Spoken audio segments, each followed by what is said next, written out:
we've just lit the flares. We've got 3 launches coming up, and I think I see 2 control vehicles. So they should be within about 4.5 minutes. Over. Thanks, Snapdragon. Got that. We'll be ready. 14th of January 1986, 1:35 a.m, Salisbury Plain, England. For the 19th time since its first deployment in March 1984, a cruise missile convoy is terrorising the sleeping British countryside. As on every occasion, its progress is being monitored by Cruisewatch, from the time it sets out on its exercise until its return 7 or so days later to its base at Greenham Common in Berkshire. Since November 1983, this so-called RAF base has been home to the 501st Tactical Missile Wing of the United States Air Force, and the place where the American military prepare for nuclear war. From these silos, the missiles and their support apparatus are supposed to slip unnoticed to secret firing sites in rural England. Their practices have so far been confined to military establishments, mainly the firing ranges on Salisbury Plain and at Longmoor Camp, shown here in yellow. These are the roads most frequently used by crews. A typical 80-mile round trip takes death speeding through the streets of Newbury and Hungerford and the ancient borough of Marlborough, past Woolworths, W.H. Smith's, the Castle and Ball Hotel, and almost through the dormitories of the famous school. Next stop, Devizes.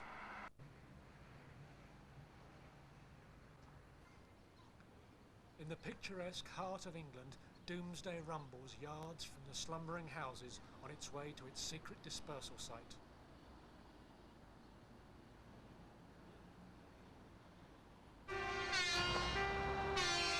Thanks to Cruisewatch, the secrets have never been kept yet.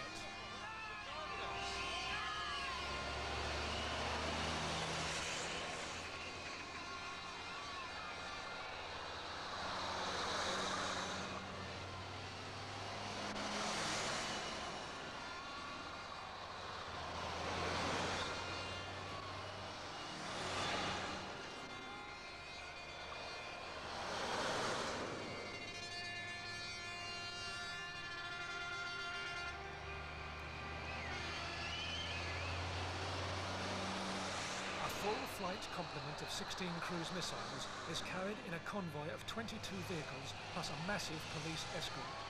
It comprises 2 launch control centres, 4 transporter erector launchers each weighing 58 tonnes, and 16 support vehicles, including Rio trucks and Dodge personnel carriers, both often with trailers.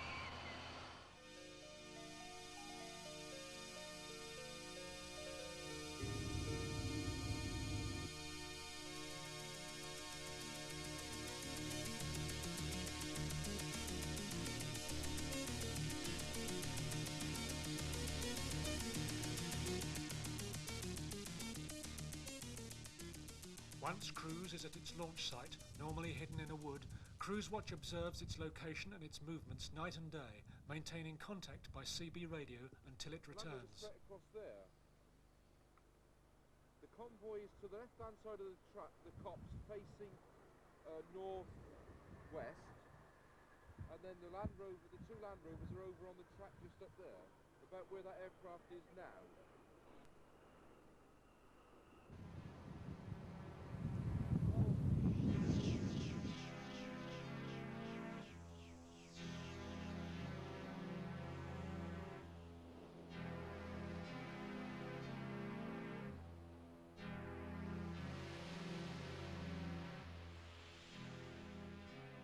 Despite being guarded by British soldiers and rows of coiled barbed wire, demonstrators have gained access to the cabs of launch control vehicles and left messages for their American operators.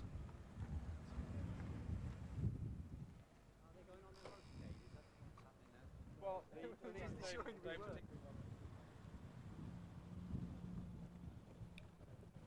In July 1985, over 1,000 gathered at Woodhenge on Salisbury Plain. On this occasion, the military had selected for deployment the Imber Ranges, a part of the plain that has been closed to the public since the Second World War. This was presumably in the hope that the anticipated large number of demonstrators would be deterred from trespassing on a strictly prohibited area. In the event, the authorities were hard-pressed to contain the numbers of demonstrators.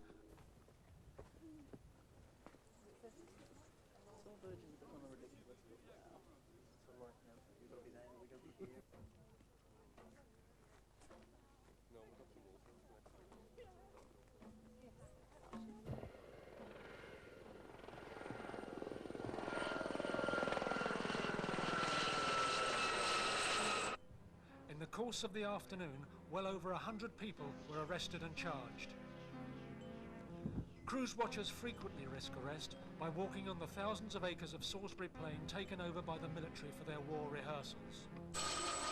When the warning flags are flying, the public rights of way governed by the special bylaws are closed to all but military traffic.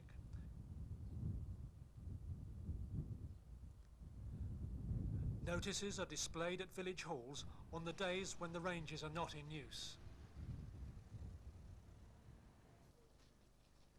In sub-zero temperatures in February 1986, cruise watchers gathered at Whitedown Barrow, a National Trust site, one of many ancient monuments on Salisbury Plain. Nearby is Westdown Camp and Westdown Plantation, in which a cruise convoy was hidden. Cruise watchers were allowed to exercise their right of way through the camp, although they were heavily escorted. Once the authorities decided that we had enjoyed our rights, they took steps to remove us.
Although it was a non-firing day, some cruise watchers were arrested, but later released without charge. Watch here by the white van for the cruise watcher who has walked past the cordon and is knocked to the ground by an MOD policeman.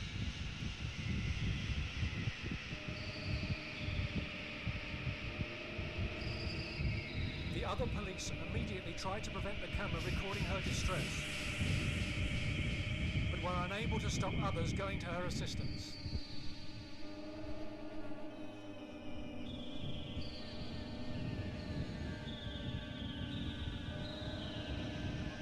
The casualty was concussed and eventually removed by ambulance. Despite positive opposition to the sighting of crews in Britain by two-thirds of the electorate, it has been introduced by a government apparently determined to accommodate the American military machine at any price. British policy has slavishly allowed it to heighten tension and undermine peace initiatives by calculatedly bringing crews out during the Geneva disarmament talks and international confrontations. The cost of security for military establishments and exercises is now astronomical, crippling and shameful. The Ministry of Defence Police, the smallest force involved in protecting the crews, alone spent £6 million on policing demonstrations in 1983, and over 10,000 arrests have been made since 1981. The scale of objection to horrific weaponry, far from being accepted as evidence of public will, is now met with ever greater resources to oppose, restrict and discredit legal dissent. Cruise was designed to have a high profile, and I think one of the things we're doing in Cruisewatch is making them pay for that in a way they never expected to. Because Cruise goes on our roads, it goes on Salisbury Plain, it wanders past sleepy country cottages. It's American, it's highly visible. Smaller convoys of support vehicles used to travel alone. Sometimes they were stopped by Cruisewatch, but sometimes they stopped themselves. This Dodge and trailer blocked the main road from Newbury to Basingstoke for over 3 hours. Nothing was allowed to happen until the American breakdown truck arrived from Greenham, and the lack of concern about the blockage of an important link road was clearly shown by the demeanour of all concerned.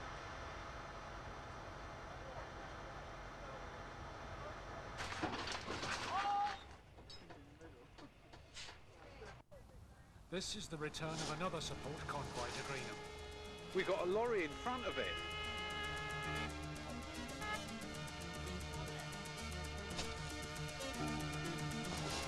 We got. Hit the camera. Bring the. Jay, wait, come on, come on, come on. And light.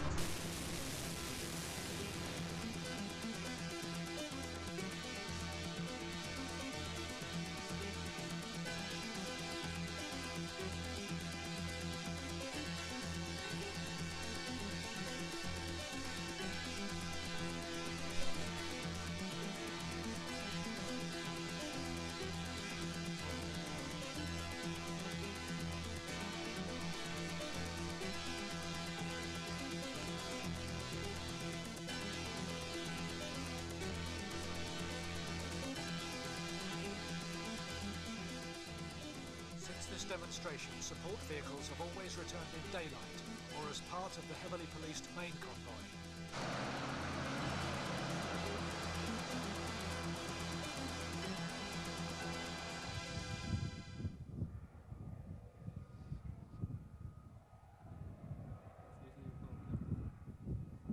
At Longmoor, support vehicles have been repainted in the woods, whilst the crews were asleep in them. When this control vehicle was painted on its way back to Greenham, the convoy was first brought to a halt by parking a car at a point where traffic normally moves slowly. Both sides involved in any protest action of this sort have a serious responsibility to preserve the safety of all concerned.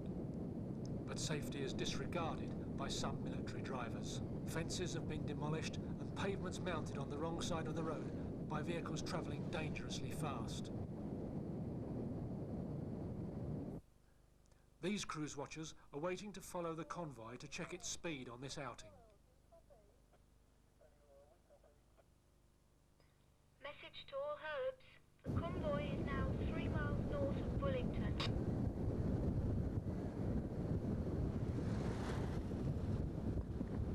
There's a motorcyclist going through on the inside. They're weaving about. The police are trying to stop us catching up with the convoy.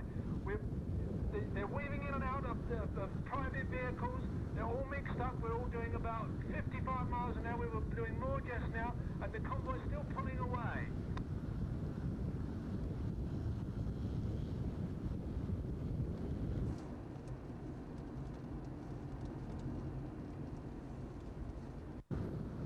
This is incredible.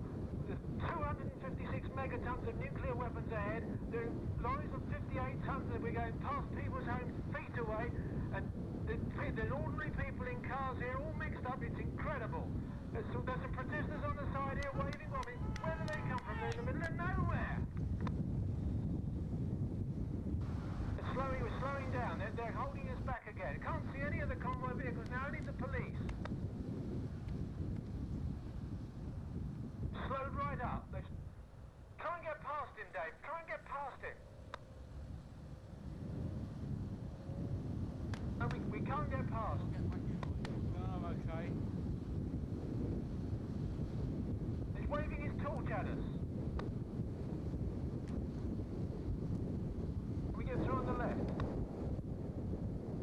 Go on, go. Beautiful. Are you filming this? Yeah.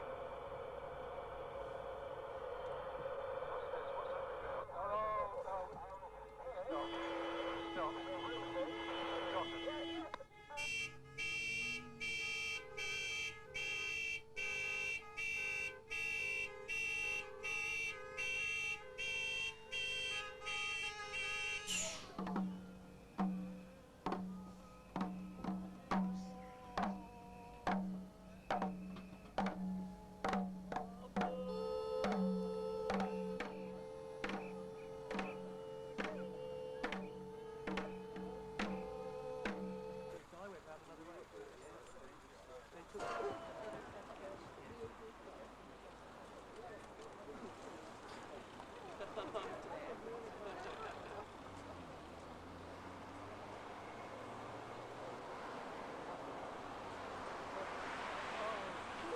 demonstrators turn out for the return journeys because they have greater chance to make arrangements. Let's find the office which way it's going. Each time their numbers grow larger. Policing levels similarly have increased. Spread out, right down. Be careful, you'll get thumped down. This convoy returning in 1984 was escorted by what now seems to be very few police indeed.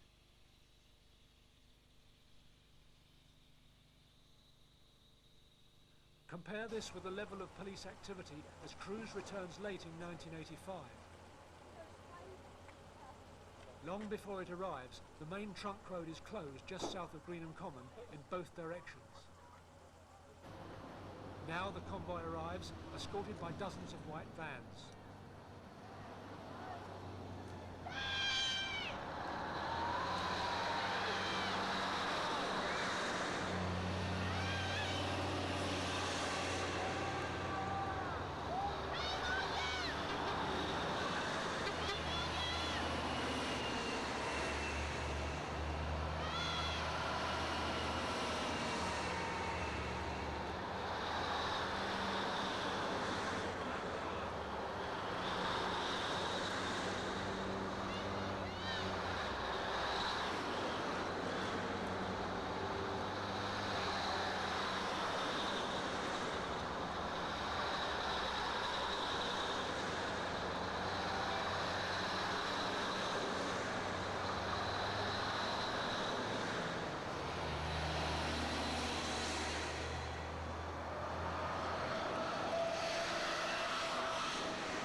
As the police make their way back home, it could never be claimed that Cruise has simply melted into the countryside. Cruise watchers will continue their protest until cruise missiles are removed from this country. You can help to bring that day closer.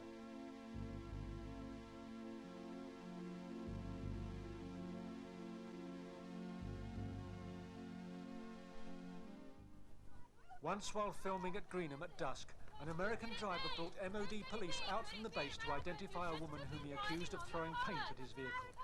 In fact, he had deliberately driven across the verge, threatening the lives of women on the pavement. They asked us to film him for future identification, and immediately the British police shielded his face and escorted him back inside. This is the extent to which the British government will go to protect the American military at the expense of their own citizens. Try!